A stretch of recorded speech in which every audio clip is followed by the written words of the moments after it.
जवानी हलोर मारे, तोर सुंदर रूप मोला प्यारा लागे।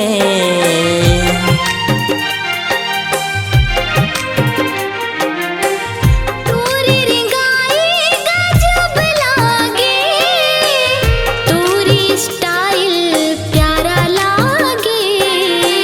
चांद से रूप ला तो रखबे जुगा, कब ककरो के नजर न लग जा।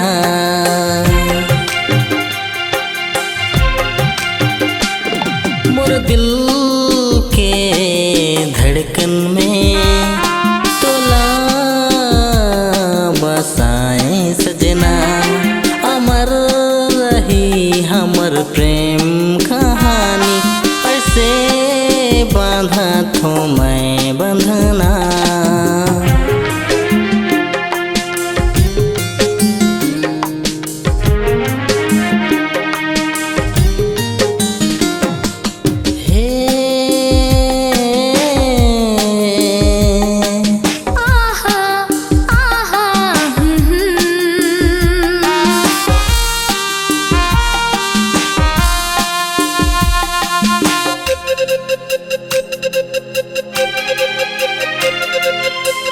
संग में मोरे जीवन साथी, अब जिंदगी में कुछ नहीं है कमी।